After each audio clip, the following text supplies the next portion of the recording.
A cold wind passed through the quiet town of Bellwood. A girl named Lena sat alone in the town library. The light above her flickered and her book was open, but she wasn't reading. Her eyes didn't move. Her mind was full of thoughts. Funny videos she saw, messages from her friends, and that same feeling again, that she wasn't good enough. She closed the book and let out a deep sigh. Her exams were near, but every time she tried to study, something pulled her attention away. Her phone, the noise outside, even small sounds inside the room. Frustrated, she leaned back and whispered, "Why can't I focus?" And that's when she noticed something strange. Lena kept looking toward the far side of the library. There, sitting quietly, was an old woman. She wore a soft gray robe, and her silver hair was tied neatly in a bun. Her eyes were focused on the book in front of her, and her face looked calm, peaceful, like nothing in the world could disturb her. Lena couldn't stop watching. How can she sit so still for so long? How can she focus like that? She thought. Just then,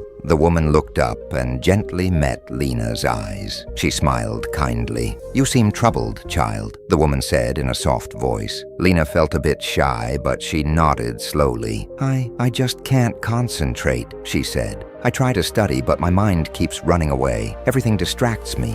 My phone, noises, even my own thoughts." The woman closed her book and patted the seat beside her. "Would you like to hear a story?" she asked. "A story that helped someone just like you." Lena paused, then nodded. "Yes." The woman smiled and began her tale. "A long time ago," she said, "in a small village surrounded by tall mountains, lived a girl named Asha. She was smart, curious, and full of dreams, but she had a big problem. She couldn't focus. Whenever Asha tried to study, her mind would wander. She thought about her friends, the games she wanted to play, or what she would eat later. She would open a book but never get past the first few pages. No matter how hard she tried, she couldn't stay focused. One day, her grandmother noticed her struggle. Her grandmother was wise and calm. Everyone in the village respected her. She had seen many seasons and had learned how to control the mind. She sat down with Asha and said, "If you truly want to learn how to focus, I want you to visit someone special. There's an old monk who lives on the mountain. He may be able to help you." The next morning, Asha packed some food and water, then started her journey. She walked up steep paths, crossed small rivers, and pushed through thick forests. It was a long, tiring climb, but she didn't give up. After many hours, she finally reached the top. There, she saw a small wooden hut. A calm-looking monk sat outside, meditating. His eyes were closed. His hands rested gently in his lap. Even with the wind blowing and birds chirping around him, he didn't move at all. Asha took a deep breath, then said, "Excuse me." The monk slowly opened his eyes and looked at her with kindness. "Welcome," he said. "What brings you here?" Asha replied, "My grandmother sent me. She said you can help me concentrate. I get distracted very easily." The monk nodded and said, "Before I teach you anything, I have a small task for you." He handed her a small bowl filled to the top with water. "Walk around this hut 3 times without spilling a single drop." Asha thought it sounded easy. She took the bowl and began walking, but as she moved, she heard birds singing,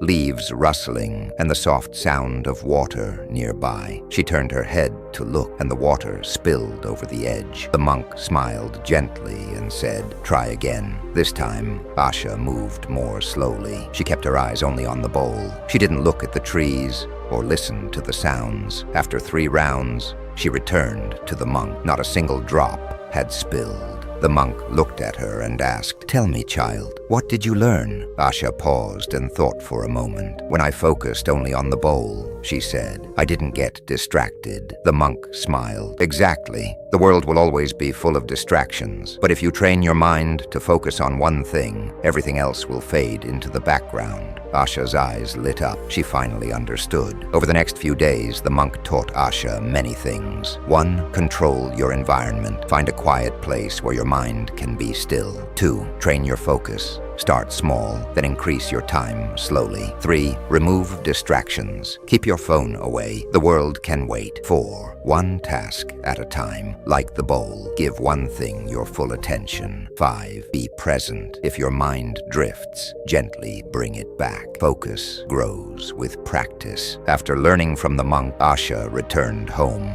She remembered everything he taught her and felt a calm confidence growing inside. She found a quiet space to study. She turned off her phone and put it away. She gave her full attention to her books, just like the bowl of water. Slowly, she got better and better at focusing. The old woman closed her book and looked at Lena. "Do you understand now?" she asked. Lena nodded slowly. "I need to treat my studies like the bowl of water. Focus fully and ignore everything else." That night, when Lena sat down to study, she turned off her phone, found a quiet spot, and told herself, "Just like the bowl of water." And for the first time in a long while, she felt truly focused.